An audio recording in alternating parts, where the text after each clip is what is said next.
Economia Circular e Segurança Alimentar.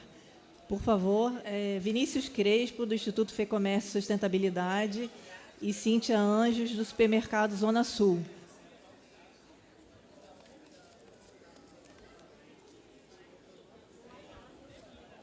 Convidamos os participantes do evento para acompanharem essa palestra. Eu já entreguei lá para a Catita, não sei. A gente combinou que eu falo antes. Virar aqui, né?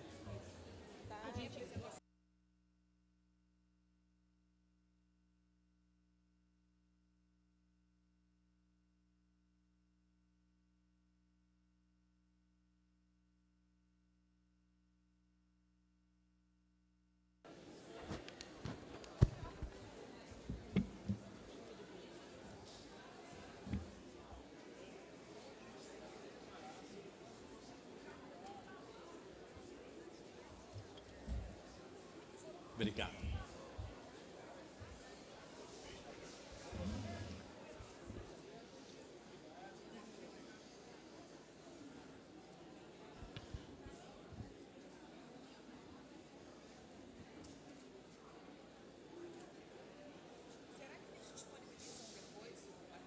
Sim. Sim. Sim. Oi.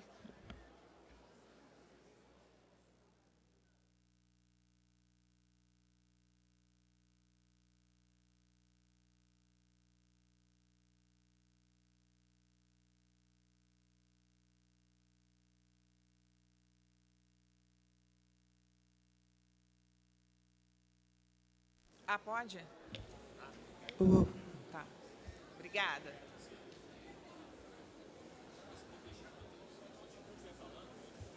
Tá ok.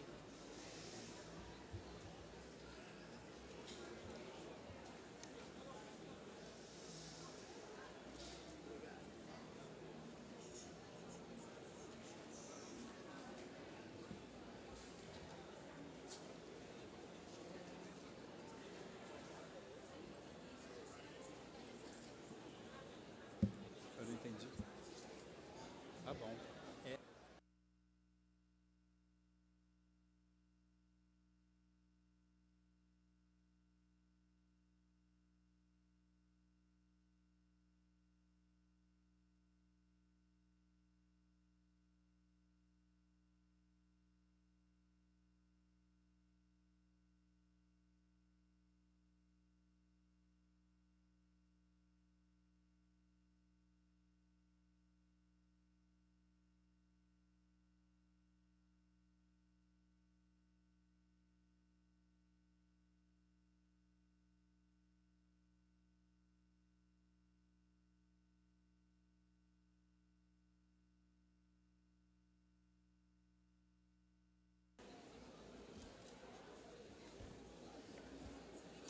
Oi.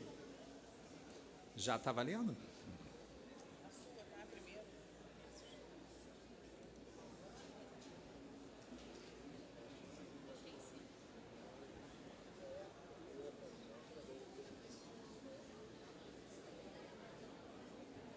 Ah, foi.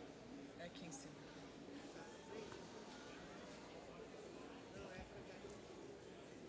Agora foi. Agora foi.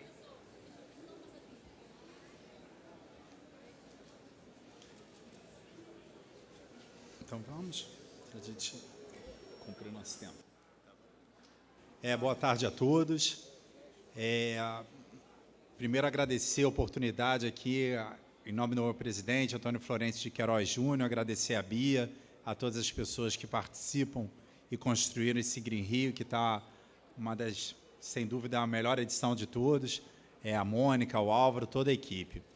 Bem, meu nome é Vinícius Crespo, eu estou diretor executivo do Instituto Fecomércio e Sustentabilidade, e hoje a gente vai falar um pouquinho sobre economia circular e o protagonismo do comércio fluminense frente a essa pauta.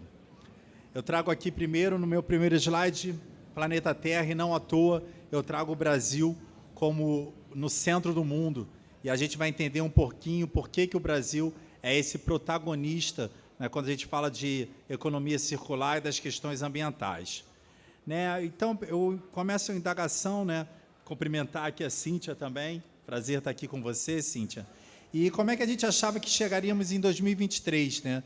A gente imaginava que estaríamos os Jexios andando em carros voadores, com uma tecnologia avançada. Sem dúvida, a tecnologia avançou, mas hoje a nossa realidade é essa, né? 2023, a gente tem um cenário ainda, não só no Brasil, mas no mundo, ainda bem desolador com relação à gestão de resíduos, com relação ao lixo. Hoje, a gente vê aqui, ó, Praia de Copacabana, aqui Praia de Ipanema, né? A gente tem uma companhia de limpeza urbana expressiva na logística, mas ainda na questão de gestão de resíduos, a gente tem muito a desejar, mas não é só o Brasil, isso é praia de outros países, Baía de Guanabara. E aí destaco aqui o deserto do Atacama, um lixão mundial de roupas usadas. Isso daqui é a realidade hoje, 2023, do deserto do Atacama. Passou um pouquinho. E aqui falar do 7º continente, que é a ilha de plástico do Pacífico, muito comentada. Hoje a gente tem uma realidade dessa, que é quase 3 vezes o tamanho da França, 1,6 milhões. A gente foi localizado resíduo de 1978 nessa ilha de plástico, mas o plástico não é o único, esse é um cenário, mas o plástico é um lixo flutuante, mas a gente tem um plástico como vilão porque ele tem a densidade menor que 1, que faz com que ele flutue. Mas se a gente mergulhar aqui na Baía de Guanabara e em outros locais, a gente vê que o fundo do mar ainda também tem muitos resíduos e a gente não tem o plástico como único vilão, sendo um dos maiores, sem dúvida. Mas como resolver a questão do lixo no mundo? A resposta é uma: economia circular. Não tem outro caminho hoje que a gente chegue para desenvolver essa questão do lixo no mundo que não seja economia circular no seu conceito amplo, né, que associa melhor uso de recursos naturais, novos modelos de negócio, otimização do processo, desde a fabricação ao design, redução de recursos naturais e priorizando insumos que a gente pode reutilizar e reciclar. A gente traz aqui 2 fontes de ISO, que recém-lançada de 22, que traz o conceito da economia circular, sistema econômico, um pouquinho que eu falei, no fluxo circular de recursos que busca essa recuperação. E também traz o princípio aqui da ISO 5904, uma tradução livre, um pensamento sistêmico, criação de valor, disponibilização de recursos e essa rastreabilidade. Que o modelo do que é o sistema circular, né, dessa economia circular, a gente reaproveita esse resíduo, utiliza, o comércio disponibiliza, o consumidor consome, mas não é um caminho finito. A gente reutiliza isso, recoloca esse resíduo no mercado novamente, aquilo que a gente não consegue aproveitar, a gente dá a destinação final ambientalmente adequada, mas a gente traz esse circuito aqui numa figura ilustrativa. Um pouco da diferença do que é uma economia linear e uma economia circular, uma vai do berço ao túmulo e a outra que a gente fala que é do berço ao berço. Isso é uma situação que hoje eu quis trazer aqui um destaque também. O Brasil ele não tinha uma política nacional sobre economia circular e hoje tramita no Congresso Nacional o PL 1874, que traz essa política nacional de economia circular. Era uma carência que o país tinha sobre essa regulação. Ela traz nesses princípios objetivos da política promover a gestão integrada nos seus múltiplos usos, né, promover novos moldes de negócios inovadores. A gente está falando de design, de uma economia mais inovadora, fortalecimento das cadeias, conscientização da educação das pessoas, da sociedade. Então, educação ambiental é um dos objetivos da política. Os instrumentos dessa política, ela cria um fórum nacional importantíssimo, com plano de ação e metas objetivas, compras públicas sustentáveis, financiamento para inovação em tecnologia, o direito de reparar, isso é algo muito importante, e algo que para o setor empresarial é fundamental, que são os incentivos fiscais, né? Mecanismo de transição justa e campanhas educativas. Destaco aqui alguns alicerces dessa economia circular. Primeiro é o consumo consciente. Antes de a gente precisa consumir tudo que a gente consome, sem dúvida não, mas parte daquilo que a gente consome realmente é da nossa necessidade. Então, aquilo que a gente consome, a gente precisa da destinação, mas antes a gente precisa ter uma educação e ter uma consciência sobre aquilo que a gente está consumindo, que o primeiro princípio é a não geração.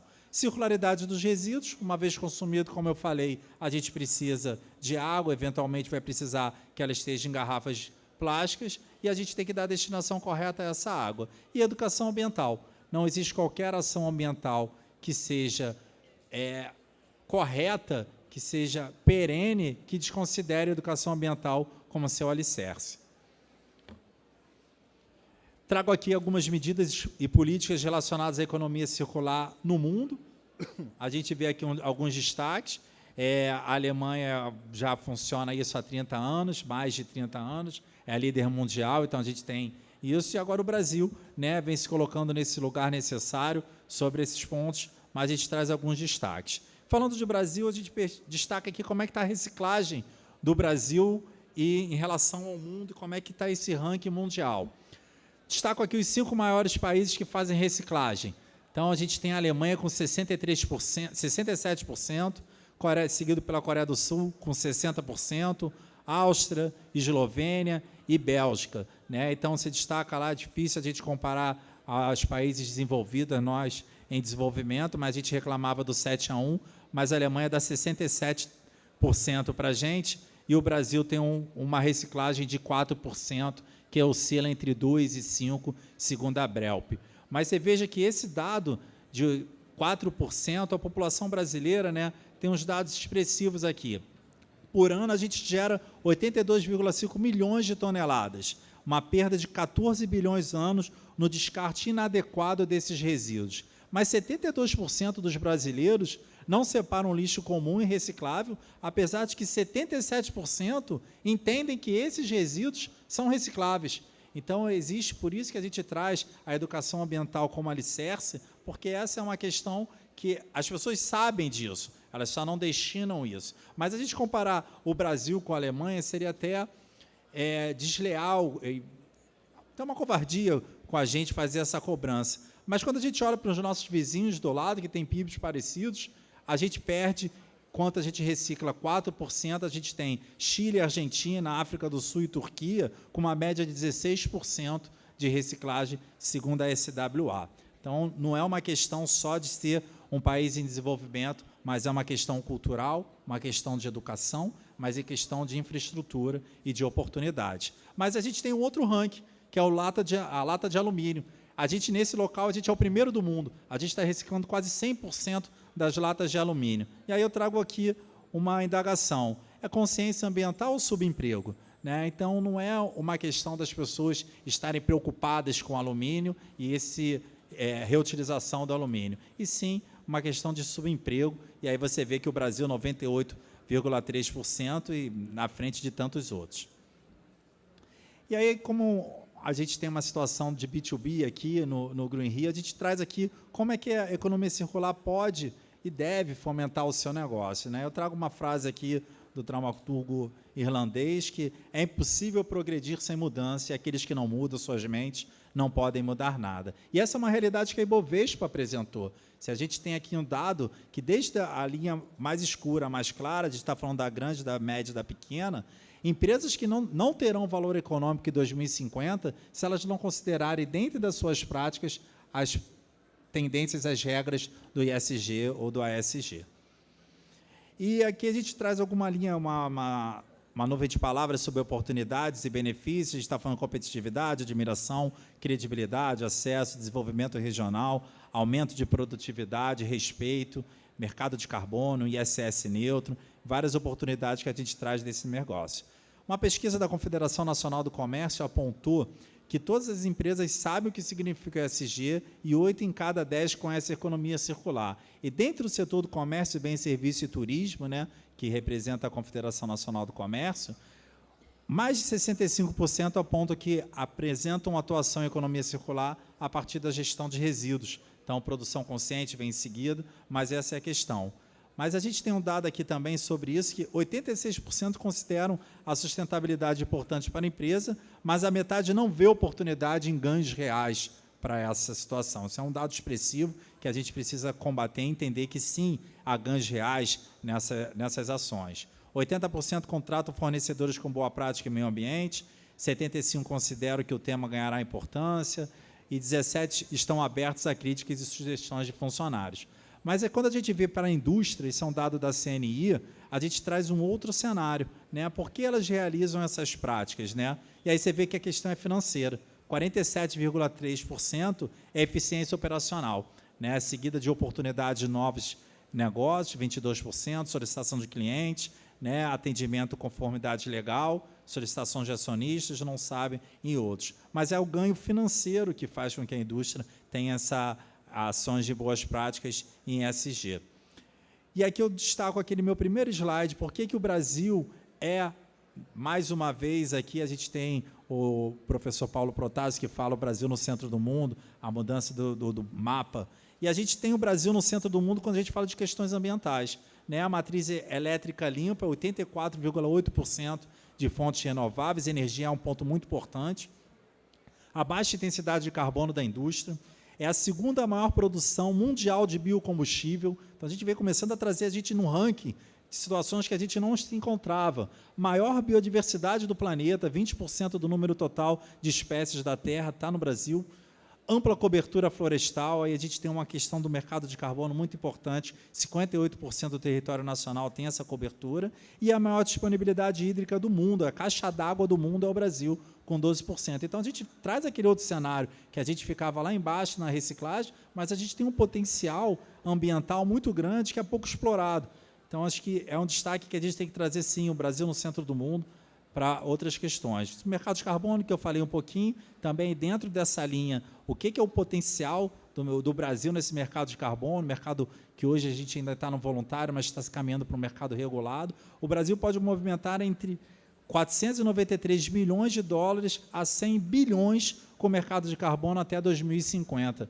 Né? O país pode atender 35,5% da demanda mundial do mercado de carbono. Isso pode mudar a nossa condição, o nosso PIB nacional, a gente sair de um país de miséria, que hoje ainda as pessoas passam fome, para uma situação do mercado de carbono, que é a nova pauta mundial.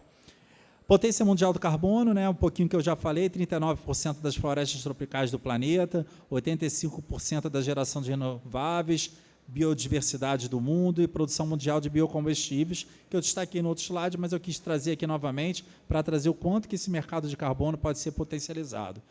Aqui o Brasil ainda não tem um mercado regulado, mas vocês vejam que desde 2008 até 2021, o quanto que esse mercado está crescendo, né, em números de empresas. Né? Esse é um dado da FGV, a gente chega em um número que só aumenta e a gente tem uma tendência maior. Então, uma dica que eu daria para os senhores é a gente olhar com mais atenção, como os europeus já têm feito há alguns anos, sobre a questão do mercado de carbono.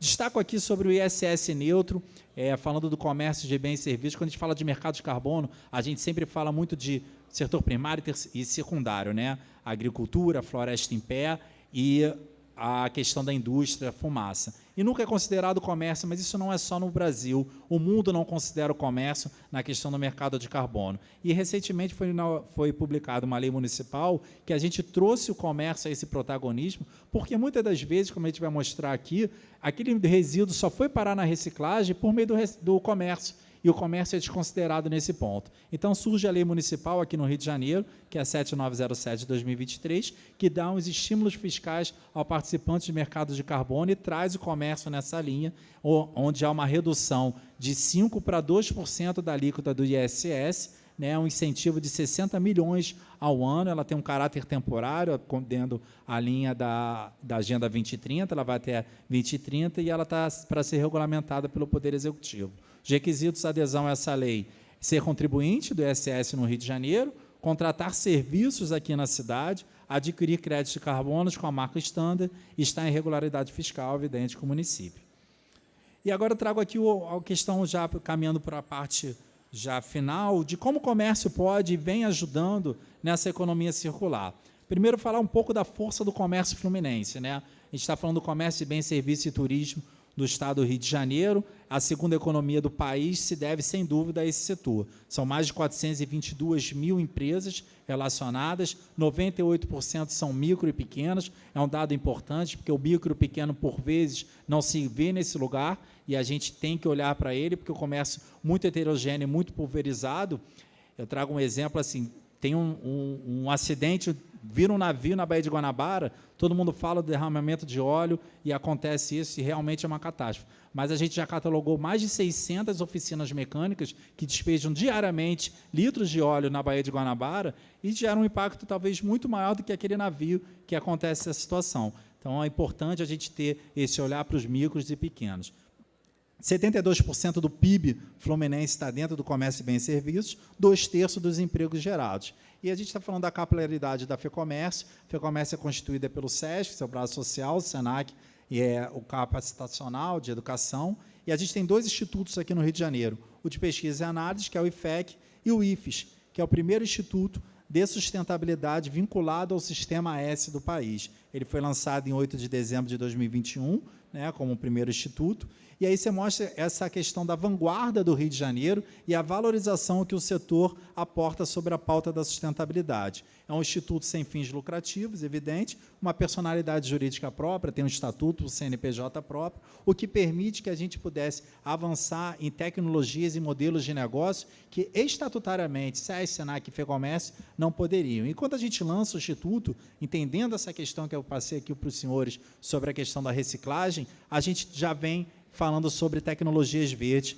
para soluções sustentáveis. E no mesmo dia do lançamento, a gente lança o programa Repete, que é uma máquina 100% construída pelo Instituto, que ela recebe as garrafas PET, tritura essas garrafas, destina à reciclagem e também recebe as tampinhas em 2 coletores separados, né? E cada garrafa entregue, ela equivale a 1 ponto, se ela tiver até 1 litro, ela valeria 1 ponto, e acima de 1 litro, 2 pontos. E no acúmulo de pontos, você podia trocar por vários benefícios do sistema. Um dos benefícios, nós somos os patrocinadores do time de vôlei do Sesc Flamengo, então a camisa do Sesc Flamengo valia 400 pontos. Então, com 200 pontos, você conseguiria, 200 garrafas grandes, você já ganhava uma camisa do Sesc Flamengo, que era um dos principais pedidos lá, talvez pela essa paixão.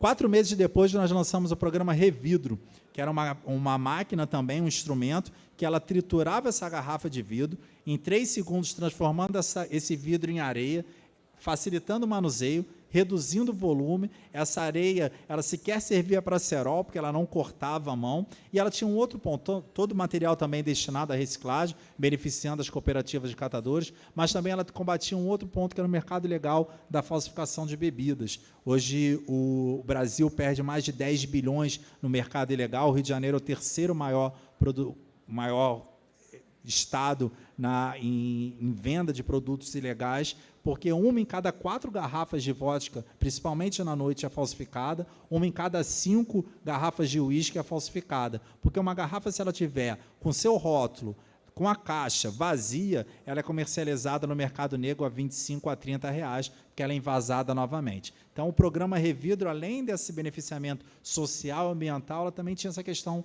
de segurança pública, que era a questão de combate à falsificação de bebidas. Só que a gente percebeu que ter um equipamento só para PET e outro só para vidro tornava essa inviabilidade econômica impossível de a gente conseguir alcançar tendo tantos resíduos. Foi quando a gente buscou essa parceria com a Ambipar e hoje a gente tem um produto do IFES que recebe 6 tipos de resíduo. Então, a gente está falando do PET, da lata, do aço, do longa-vida, do vidro e do plástico PP e PE. Então, esse é um processo hoje, a partir da leitura do código de barra, o consumidor entrega o seu resíduo, ele pontua e ele troca por dinheiro. Ele pode hoje pagar sua conta de luz, de gás, transporte público, operadoras de telefone, Mercado Pago, PagBank, desconto no iFood, enfim, uma infinidade de benefícios a partir da entrega desse resíduo, e a gente tem toda essa rastreabilidade certificada, todo o material é destinado à reciclagem, a gente gera um relatório mensal sobre toda essa pegada que tem de carbono com relação a essa entrega, há um engajamento da população, essa máquina é um instrumento educativo, ela, antes de qualquer coisa, ela tem que buscar uma nova conscientização da população, né, sobre aquele resíduo, ela é só um instrumento, mas o grande viés dela é educacional. né, é a destinação incentivada e essa ação educativa que eu falei. Além dela, nós temos um container marítimo de 6 metros, né, que também recebe todos esses resíduos que eu coloquei e também recebe resíduos grandes, recebe eletrônicos, recebe cabos, e ele funciona também da forma de beneficiamento direto ao consumidor. Em até 7 dias, nós fazemos a pesagem, a separação e atribuímos esse valor desse resíduo na conta de quem se cadastra. E, por fim, nós temos aqui um de saúde, que é Recicla Farma. Nós lançamos a campanha Não Deixe Aquilo que Te Curou, Adoeça o Planeta. E ela fica nas farmácias. Então, ela recebe medicamentos vencidos, blister, embalagens de remédio, cosmético, e todas elas dentro do mesmo sistema. Então, você cria uma única conta no sistema IFES, e aí você tem, entregando no container, entregando na máquina, entregando na farmácia, você acumula pontos e você utiliza da forma como quiser.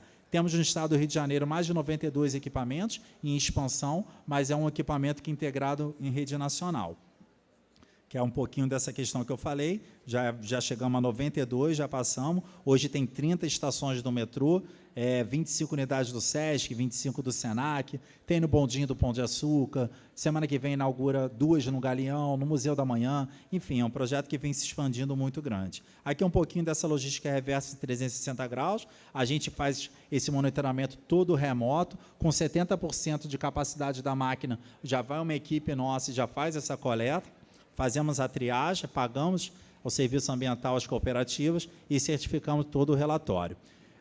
Tem os biocoletores de óleo vegetal, também o óleo vegetal é um ponto que a gente participa, então a gente paga a cada 1 litro de óleo R$1, destinamos esse óleo também à reciclagem, é um custo muito barato para adesão, basta comprar um coletor e nós fazemos todo o processo.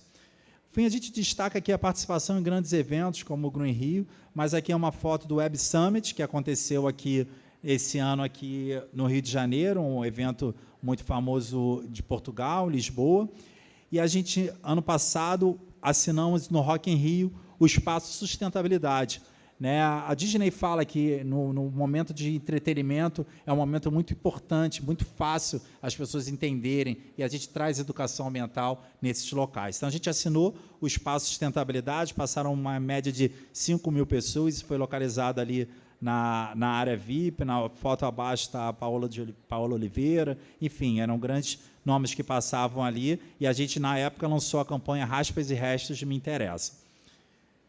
Esse ano, nós fizemos o Recicla Sapucaí, né, um projeto muito grande que nós fizemos aqui, foram 15 máquinas de reciclagem que estiveram no entorno, uma adesão muito grande da população. Esse lourinho aí é o meu personagem principal, porque é meu filho, então ele está sempre colocando ali nas fotos, então a gente vem participando, as crianças têm uma ação muito forte, mas esse daí, aí dele não ter essa ação. E a gente teve a participação também que um dos pilares era a dignificação da atividade dos catadores. Foram 108 catadores contratados que receberam diária, alimentação, EPI, uniforme, acesso a banho, tudo. Né? Tudo que um trabalhador ganha, que merece, a gente trouxe isso para eles. E durante um ano, esses 108 catadores tiveram acesso ao dentista, a tratamento odontológico, e dos 108, apenas um tinha ido ao dentista. Então, também toda a questão social que a gente vem participando. Então, foi esse projeto, foram 30 coletores também, nós coletamos mais de 200 litros de óleo vegetal, fizemos uma exposição com 12 modelos, transformando lixo em beleza, onde a gente desfilou na avenida, com performances artísticas de materiais de roupas feitas de reciclagem, tampinha, plásticos, enfim, uma infinidade de material que as pessoas entendem que é lixo, mas a gente mostrou numa alta costura como ele pode ser reaproveitado, e isso fez com que a gente entrasse para o Guinness, e ganhamos o Guinness, e foi no dia lá, a gente tem aqui o governador em exercício na foto, o nosso presidente, Antônio Queiroz, o presidente da Liesa, a jurada que vem da Califórnia, do Guinness, onde a gente conseguiu juntar 9 toneladas de alumínio apenas nos desfiles das escolas da Sapucaí, 4 toneladas de garrafa PET, e entramos para o Guinness Book como a maior ação de reciclagem de lata de alumínio pelo período de 4 dias. Somos signatários da ONU, estou aqui com o Bottom também, e esse é o último ponto que a gente destaca aqui, o Sistema FEComércio entrou agora ao Pacto Global da ONU, e a gente é mais um dos signatários da ONU como catalisador de mudanças positivas, promovendo o desenvolvimento de pessoas e territórios, visando um futuro mais justo e sustentável, comprometidos às práticas, um relatório, e ser signatário da ONU gera uma responsabilidade, mas também gera uma situação que nos deixa muito orgulhosos. Desafios a serem superados são os pontos finais que a gente traz aqui da economia circular. Políticas públicas. Falta de instrumento legal sobre economia circular. Destaquei a política nacional, que está sendo construída, mas é uma carência conceitual da cadeia produtiva da economia circular. Construção de regras claras e benefícios globais incentivados aos países em desenvolvimento. Nós recebemos aqui, há uns 2, 3 meses atrás, o comissário europeu de Meio Ambiente, Pesca, que falamos um pouquinho sobre a necessidade de incentivo. Não adianta ter economia circular na Europa se você não está no mesmo planeta. 67% de reciclagem na Alemanha não vai atender às necessidades das mudanças climáticas se você não olhar para os países em desenvolvimento. Infraestrutura. A gente mostrou aqui que a gente é capaz e a gente tem esse material para fazer essa infraestrutura. A população quer destinar, falta local para isso, há uma demanda reprimida, mas essa expansão dos instrumentos facilitadores da economia circular, como os PEVs, é uma necessidade, e uma integração à rastreabilidade dos produtos e seus múltiplos ciclos. A gente fala de economia circular, e aí não fala de economia do mar, e aí você não fala de educação ambiental. É importante você estar tudo com esses ciclos interligados. Questão de mercado, né? Criar instrumentos comerciais específicos, como, por exemplo, a precificação dinâmica baseada no mercado de carbono, melhoria nos atrativos de beneficiamento ao consumidor pela correta destinação dos resíduos, os cashbacks, que são esses benefícios, a gente brinca que é a cenourinha do cavalo, e o consumidor, que é o grande elo, né? Então, a gente precisa que o consumidor tenha consciência da sua ação, educação ambiental, antes de tudo, nesse consumo consciente, e a circularidade dos resíduos. Termino minha apresentação com uma frase de que o comércio é a instituição mais próxima do consumidor e, por isso, deve ser considerado como o principal elo de engrenagem impulsionador à economia circular. As pessoas vão no comércio comprar os produtos e é no comércio que eles vão buscar essa solução. Então, a indústria, por vezes, vem se colocado num momento tímido ou interessado nesse local e o comércio, principalmente o comércio fluminense, vem se colocando nesse protagonismo. Deixo aqui o meu contato, mais uma vez o meu agradecimento.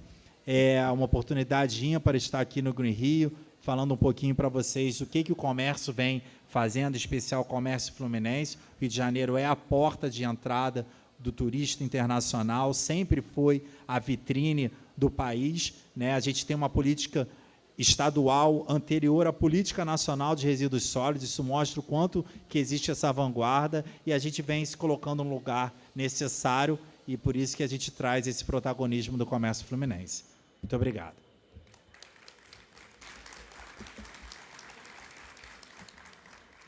Boa tarde a todos.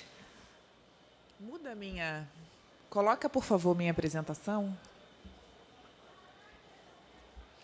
Boa tarde a todos, meu nome é Cíntia, eu sou do Supermercado Zona Sul. Queria agradecer o convite da Green Rio de estar aqui, junto com o Vinícius. E a gente vai falar um pouquinho de um exemplo prático de tudo que o Vinícius falou. A população tem uma ideia que comércio não consegue ser sustentável.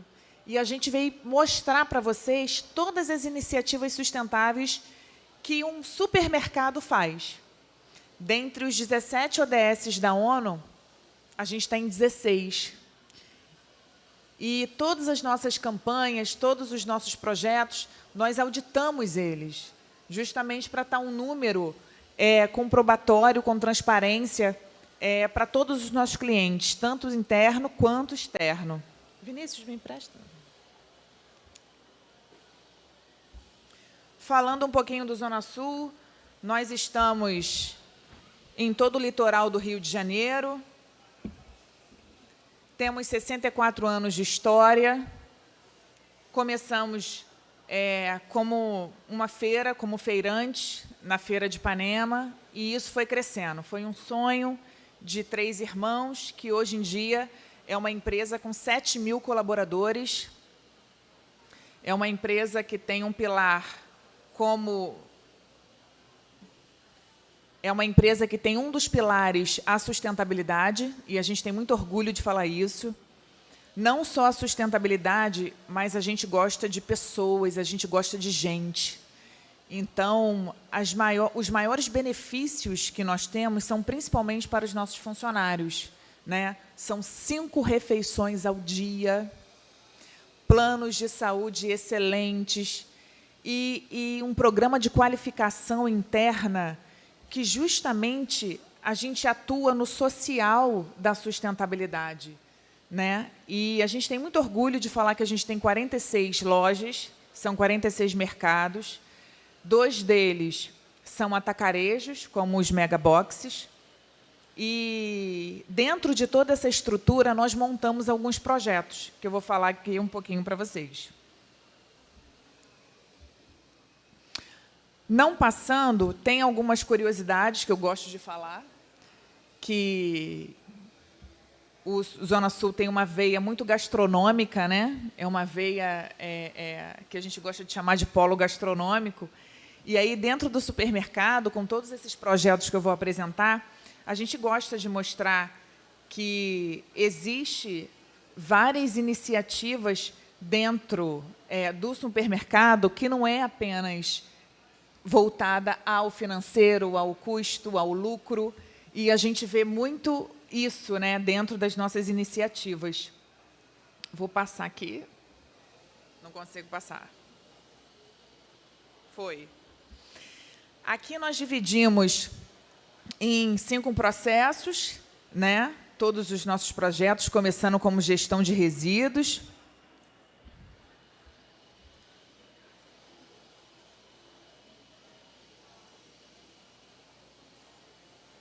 Vê se você consegue, Vinícius. Me ajuda. Nós temos é o primeiro supermercado do Rio de Janeiro que tem uma central de reciclagem própria. Pela política de logística reversa, nós tínhamos que nos associarmos a uma cooperativa. E nós gostamos muito, né? A gente tem várias iniciativas com eles, mas por que não dar uma oportunidade para os nossos funcionários para ter uma mão de obra muito bem qualificada? E aí nós criamos uma função que o mercado não tem. E essa função é operador de reciclagem. E o custo para a gente dessa central é praticamente zero, porque todo o nosso resíduo reciclado ele é comercializado diretamente para a indústria e isso volta para os nossos mercados como iniciativa sustentável para fomentar mais projetos, principalmente a operação dos operadores. Então, assim, são 58 pessoas, né, ao todo 150 famílias, que fomenta e são todos funcionários do Zona Sul. Passa para mim. Tem a logística reversa do PEV, do Ponto de Entrega Voluntária. Então, quando veio essa política para a gente, nós pensamos em alguma coisa para atender a população. Porque atender dentro do supermercado é uma coisa, mas o que a gente faz para atender a população? Como que a gente pode fazer para pegar uma pessoa que está passeando na praia, que está indo para o trabalho, que está pegando o metrô, que está pegando o ônibus, o que a gente pode fazer para poder incentivar, para educar ambientalmente essas pessoas? E nós criamos o PEV, que é um ponto de entrega voluntária, que você deposita vidro, plástico, latinha, e esse material é posto dentro de como se fosse um caminhão que recicla, e ele para na nossa central de reciclagem e isso volta para a indústria. Foi um ciclo que a gente tentou fechar para poder participar a população conosco. E está dando super certo. Vamos ver. Política de óleo. A gente tem uma política... Supermercado gera muito óleo, né? Principalmente que a gente tem uma gastronomia assim, muito apurada. Então... A cada tonelada de produtos, nós doamos para a ONG, ou seja, todo óleo, toda litragem de óleo que o Zona Sul gera, ele é destinado pela empresa GR Grupo através desse óleo é feito produtos de limpeza que a gente doa para ONGs. E muitos funcionários trabalham em comunidades e essas comunidades elas se cadastram e recebem esses produtos, todos gerados dentro do Zona Sul. Então, o pilar da sustentabilidade, do social, é muito presente lá. É uma coisa que a gente gosta bastante de ter esse tipo de programa. Tenta passar, Vinícius. Ecobag. Nossas ecobags são quase uma marca de moda, né? Que a gente sempre faz uma parceria com uma artista, com uma designer, para a gente poder trazer beleza, não só consumo sustentável, mas beleza para trazer uma marca mais própria, para as pessoas estarem ver que sustentabilidade, que reciclagem não é só uma coisa que não pode estar na moda, não pode ser bonito, ela tem que ser bonita, ela tem que ser vendível, vendável. Então, assim, existe essa preocupação da gente. Tem que ter beleza. A sustentabilidade tem que ter beleza. Então, a gente gosta de colocar marcas importantes dentro das ecobags para que essas marcas elas circulem, né? Para as pessoas terem orgulho. Olha, eu estou levando a minha ecobag, eu vou para a praia, eu vou viajar, e a minha ecobag é muito mais sustentável do que simplesmente eu não usar sacola plástica. Existe muito mais um viés sustentável do que simplesmente não usar a sacola. Então, é esse o objetivo do projeto. Squeezes e copo de fibra de vidro, copo de fibra de coco. Eu queria dar uma dica, não sei se tem algum varejista aqui, nós reduzimos 30% do nosso custo em copo descartável, tendo uma medida muito simples, com copo de fibra de coco nos nossos refeitórios, né? O Zona Sul ele produz 6.000 refeições diárias para os funcionários, fresca, no dia. Então, assim, o custo que nós tínhamos com copo descartável é um caminhão de dinheiro. Então, eu falei, tem alguma coisa muito errada nisso. Então, quando nós fizemos a conta, nós conseguimos reduzir 30%. E como vale a pena você trocar o copo descartável pelo copo de fibra de coco e por uma garrafinha? Às vezes, o funcionário não tem ideia de quantos copos eles gastam. E aí, entra num automático do varejista, do comerciante, ficar comprando aquele copo, mas com uma garrafinha você consegue resolver muito o seu problema e reduzir o custo drasticamente. E a gente conseguiu isso com essas duas pequenas iniciativas. Contrato digital e manual QR Code. Quem trabalha com segurança do trabalho, quem trabalha com sustentabilidade, com segurança alimentar, qual é o tamanho dos manuais? A Bíblia perde, né? Olha o tamanho dos manuais. E a gente precisa imprimir isso para colocar na área. Isso precisa estar impresso na área de manipulação, porque a fiscalização pede. E aí, quando eu pensei, eu falei, eu não posso ficar imprimindo mais de 5.000 folhas a cada 3 meses. Tem alguma coisa errada. Eu preciso fazer alguma coisa. E foi aí que nós sentamos com o TI. O TI, às vezes, quer matar a gente, né? Porque a gente vem com mais ideias, mas a gente não sabe se vai dar certo, mas eles são tão bons que eles desenvolvem. Eu falei, eu preciso de uma ferramenta que o fiscal chegue na minha loja, no supermercado, ele vai escanear, ele vai apontar a câmera do celular dele e qualquer manual que ele quiser dentro do mercado vai estar no celular dele. E eles criaram isso. Então, assim, fica uma dica para vocês de economia de impressão de papel enorme, tá? Foram pequenos ajustes que a gente teve que fazer, a gente não teve grandes custos com desenvolvimento de software, nem nada disso. O seu próprio TI ele consegue fazer isso, fazendo essas adaptações.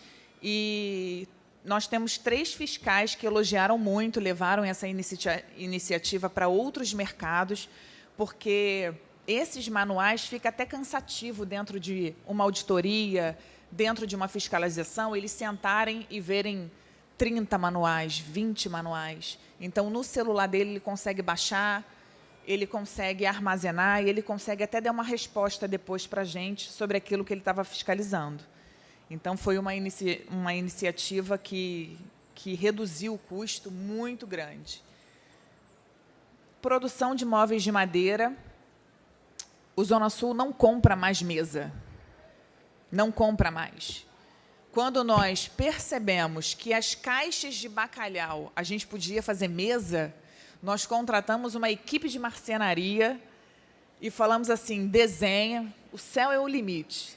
Cria alguma coisa para a gente poder colocar os nossos funcionários de uma forma ergonomicamente boa para se trabalhar. Aí a gente envolveu o setor de segurança do trabalho e eles desenvolveram mesas para todo mundo. Então, assim, o custo de mesa, de imobiliário, não tem mais na empresa, porque a gente substituiu todos eles por caixas de bacalhau, de todas as caixas que a gente comprava. Então, era um custo de compra, era um custo de descarte que a gente tinha que fazer desse material, e era um custo de compra de mesa.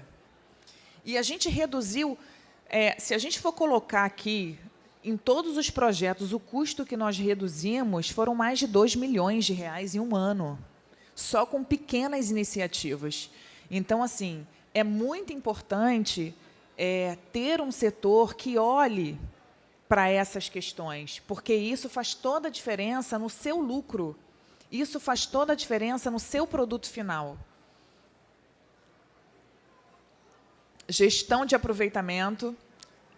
O Zona Sul tem uma régua de qualidade de produtos bem alta. Então, aquela maçã que está furadinha, que está amassadinha, que ela está boa para consumo, ela não fica na mesa para oferecer para o nosso cliente. Então, ela é retirada e a gente jogava fora. E aí começou a doer, principalmente depois da pandemia, né, com tantas famílias passando dificuldade, e a gente tem uma legislação bem crítica em relação ao doador, né? Até mudaram recentemente, mas é uma legislação pesada para o doador, tá? Você faz esse benefício e todo o ônus fica com você. Então, nós criamos uma gestão de aproveitamento interno que todo produto hortifruti que é retirado da banca para o nosso cliente, ele volta para os nossos funcionários através da cozinha central, onde a gente produz as refeições, através do refeitório, onde eles consomem diretamente, e através de algumas doações. Nós fizemos uma parceria com 2 fazendas para alimentação animal, para criação de ração, para desenvolvimento de ração, e também mandamos alguma coisa para compostagem. Então, todo esse material que ia direto para o lixo, que a gente pagava o descarte, pagava a destinação, pagava aterro sanitário, pagava para fazer manifesto, tudo isso se transformou em aproveitamento. Então, hoje a gente tem uma cadeia de aproveitamento muito boa, o que também reduziu o custo e fez com que a gente desse um destino mais nobre a esses produtos. Doação de alimentos, já falei. Carioca de coração. É o último quesito. Toda vez que a gente doa qualquer produto para uma instituição, nós temos o cuidado de fazer um laudo, justamente para não ter nenhum resquício que alguém possa invalidar aquele produto. Então, nós fazemos um laudo. Esses laudos são feitos, muitas vezes, a partir do SEASA, onde fica toda a nossa rede de FLV, né? Verduras, legumes e verduras, frutas, verduras e legumes. E todo o nosso hortifruti, quando a gente vai doar, e até mesmo dentro do SEASA, a gente faz testes de acidez, a gente faz testes de qualidade. Então, toda essa é uma preocupação. Todo produto que vai na mesa, existe uma rastreabilidade. A gente sabe exatamente como está aquele produto. Quantas vezes chegaram cargas para a gente e o nível de acidez de uma fruta não estava adequado e a gente manda voltar. E tudo isso, muitas vezes, já está com... A negociação foi feita, então a compra foi feita, então muitas vezes a gente descartava, e descartava no lixo. Por isso que entra a questão da gestão do aproveitamento somada à rastreabilidade, que a gente conseguiu ponderar. Pomar, pode passar o pomar, que eu vou falar do pomar, e das galinhas livres. Eu não sei se alguém conhece a filial Santa Mônica, na Barra, do Zona Sul. A produção de ovos é sempre com galinhas livres. Eu não sei se alguém teve a oportunidade de ir numa indústria alimentícia e para ver como é que é a produção de ovos. É chocante. Todas as galinhas ficam enjauladas, elas não conseguem mexer a asa, elas ficam presas ali para pôr ovos. Elas não conseguem se mexer. Então, o nosso projeto, esse foi o primeiro, e a gente possui galinhas livres para poder fazer com que esses ovos, e é comprobatório isso, que os ovos de galinha livres têm muito mais nutrientes do que ovos de galinha normal vinda da indústria. Então, essa foi a primeira iniciativa do Zona Sul. Na filial, a gente está fazendo uma filial agora no Recreio também, que tem esse programa de galinhas livres. E é muito importante a gente saber da rastreabilidade do produto justamente por isso. Porque, às vezes, a gente acha que a gente está consumindo uma proteína boa, né? Houve uma proteína muito boa, muito rica, e, de repente, não está. Justamente pela forma de produção que ela é feita. Então, assim, por essa preocupação, por nós termos uma veia gastronômica, nós iniciamos esse projeto. É o primeiro, mas a intenção é que todas as filiais tenham esse programa. Desenvolvimento tecnológico é a questão do TI também, né? Nós temos a tecnologia do Selfie e do PayFace, que você não precisa levar nada, cartão, dinheiro, Pix, nada. Você paga por reconhecimento facial.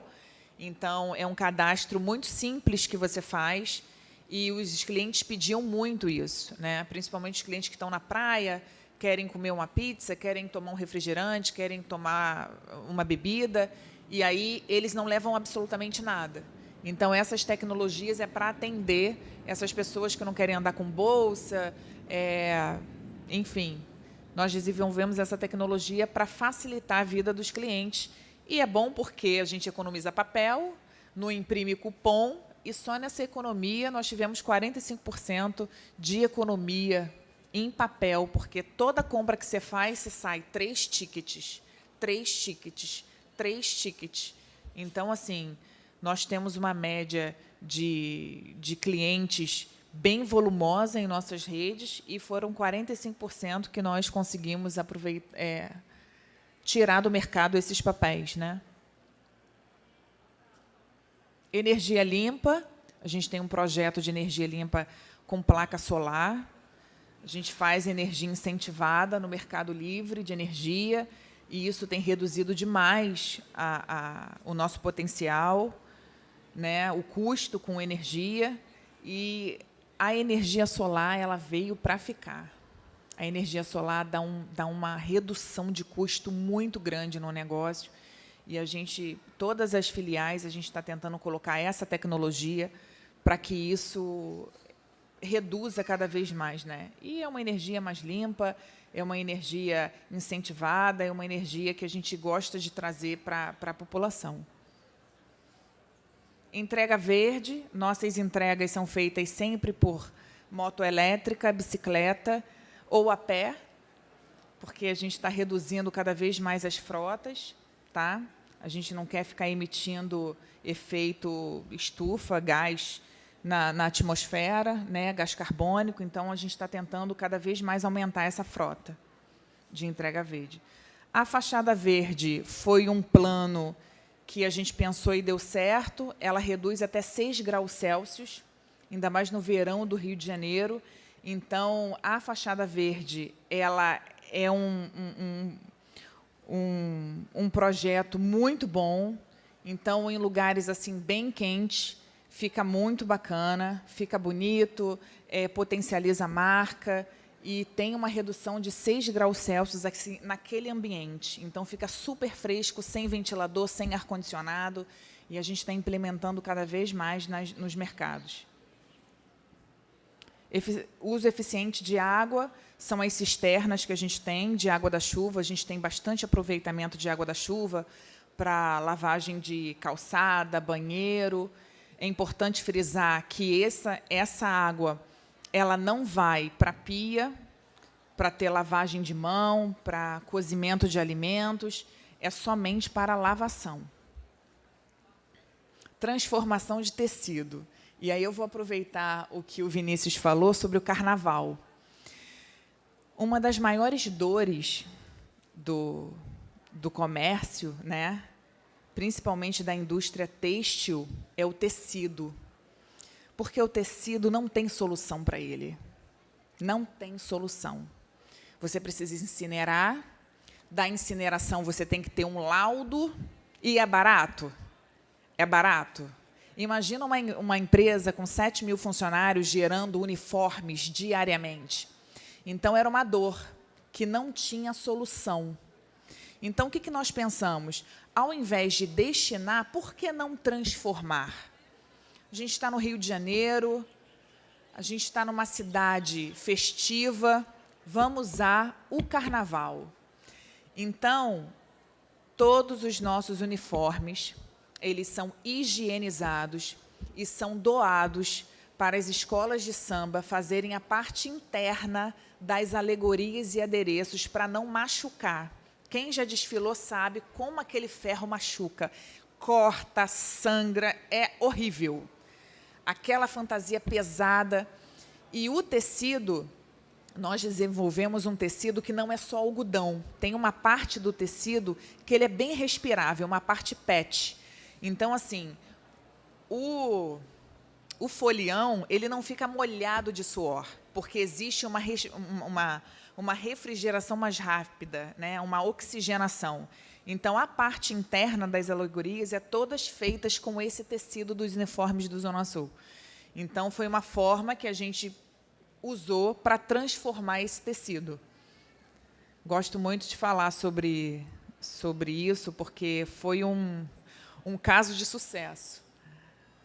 Times de sucesso são os nossos colaboradores. A gente desenvolveu uma plataforma de cursos e aprendizagem, né? A gente dá muito incentivo para o nosso colaborador, principalmente nosso colaborador de base, estudar. Muitas pessoas trabalham, tem muitas mães que têm filhos, que não têm o marido, né, o cônjuge ou a esposa, e eles precisam de tempo. Então, nós criamos uma plataforma de estudo para esses funcionários, visando também uma parte sustentável e social, que é muito importante para a gente. Então, tem a plataforma de aprendizagem, tem a bolsa de estudos, e a bolsa de estudo para os nossos funcionários é integral. O funcionário não paga nada, nada. Parcerias verdes, tem a Biovida, né? Encerrando aqui nossa apresentação, a Biovida é uma parceria que nós fizemos com um produtor. Ela produz orgânico exclusivamente para a gente. O orgânico ele é monitorado. Então, todo produto orgânico que você vai na nossa rede, você vê que ele é diferenciado, a qualidade é diferenciada. Então, assim, a gente tem uma extrema preocupação com a qualidade desse produto. Então, foi desenvolvida uma parceria com um produtor para plantio desse orgânico e venda pelo Zona Sul. Falar dos produtores, nós temos uma ONG que nós recolhemos tampinhas de garrafa PET, e essas tampinhas elas se transformam em cadeira de rodas, né? Esse ano foram 5 crianças beneficiadas por esse programa, e é um programa que as pessoas têm bastante aderência, nossos colaboradores e os colaboradores assim de outras empresas mandam para a gente, o que eu acho muito bacana. Então, eu deixo aqui o convite. Quem quiser participar, tiver tampinha, você manda para a gente, que isso é transformado em solução de um sonho para uma mãe que não tem condição de comprar uma cadeira de roda para o filho, e a gente incentiva isso através desse programa. Água enlatada. A gente queria um parceiro que não fizesse mais polietileno e polipropileno. Então, por que não água enlatada? Então, surgiu a Mamba Water, que trouxe essa inovação para a gente e está vendendo bem. Nós, cariocas, estamos aderindo essa campanha da água enlatada. É mais reciclável, né, Vinícius? Muito melhor. Jussaí é o nosso açaí. Não sei se vocês já experimentaram, já tiveram a oportunidade de experimentar. Ele é uma exclusividade do Zona Sul. E a cada litro de açaí vendido, a gente planta uma palmeira. Existe uma área lá da Amazônia que foi assim, bem difícil a gente conseguir para angariar esse projeto, mas nós conseguimos. E a gente é o 3º ano consecutivo que a gente ganha um prêmio, que a gente faz jus justamente é isso, né? A gente coloca na plataforma, é fiscalizado, é auditado. Então, para o nosso cliente saber que os nossos produtos, eles são produtos que têm uma rastreabilidade sustentável. Ele tem um fim. E o último é os nossos carrinhos de rede de pesca. Esse é um piloto que a gente está fazendo em 5 lojas, tá? São carrinhos que são produzidos através de redes de pesca retirados do oceano. Então, nós colocamos em 5 mercados para ver se tem aderência ao público, para ver se realmente é sustentável, para a gente poder ver se consegue deixar de usar um pouco o polietileno e o polipropileno, que cada vez mais polui, né? Queridos, é isso. Não coloquei o meu contato, mas quem quiser falar comigo, eu estou aqui. Foi um prazer estar aqui. Queria agradecer o convite, tá, para participar desse evento. Estou muito feliz de estar aqui e obrigada.